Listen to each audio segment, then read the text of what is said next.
একটু আগে যে আনসার সদস্যরা বেশ শিক্ষার্থীদের উপরে লাঠিসোঁটা নিয়ে ইটপাটকেল নিয়ে হামলা চালিয়েছিল, সেই আনসার সদস্যরা এখন বেশ কোন ঠাসা আমরা দেখছি। তারা এই সরে আসেন রে, গাইড করবে, সরে আসেন গাইড করবে।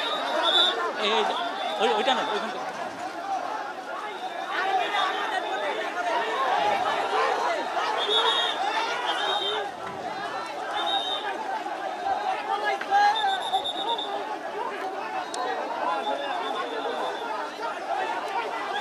ভাই আমার সাথে দাঁড়ান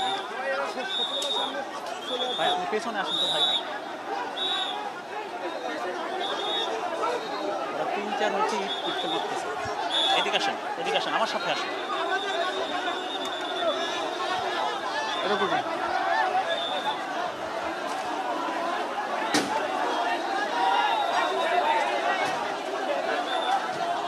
এদিকে আসেন মাসুম। ওই সামনে। Excuse me.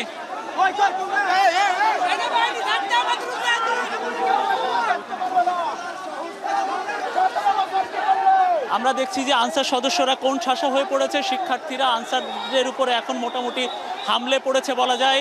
তাদের উপরে হামলা চালানো হয়েছে, গুলি বর্ষণ করা হয়েছে। সেই অভিযোগে আনসার সদস্যরা আমরা দেখছি যে পাঁচিল টপকে তারা এখান থেকে পালিয়ে যাচ্ছে, দেয়াল টপকে চলে যাচ্ছে। এখানে সেনা সদস্যরা কয়েক দফা তাদেরকে তাদেরকে বাঁচানোর চেষ্টা করেছিল বা দুই পক্ষকে সংযত করা, কিন্তু সংযত হয়নি।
রাশেদ ভাই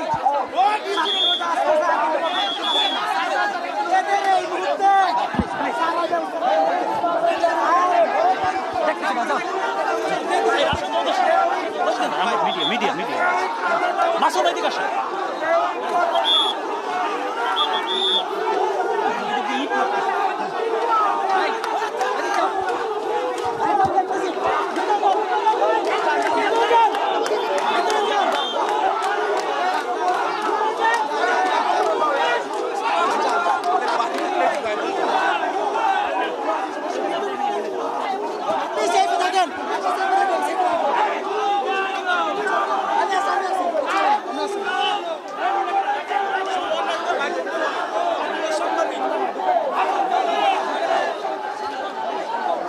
দর্শক, এখন আপনারা একটু আগে দেখলেন যে আনসার সদস্যরা শিক্ষার্থীদের উপর চটেছিলেন বা শিক্ষার্থীদের উপরে ঝামেলা হয়েছিল, শিক্ষার্থীদের উপরে হামলা হয়েছে বা হচ্ছে দফায় সংঘর্ষ হয়েছে শিক্ষার্থীদের সাথে।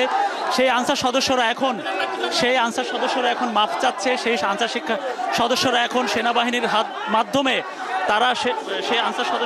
সেনাবাহিনীর মাধ্যমে পরিস্থিতি শান্ত করতে চাচ্ছে। সেই আনসার সদস্যরা এখান থেকে জীবন নিয়ে চলে যেতে চাচ্ছে।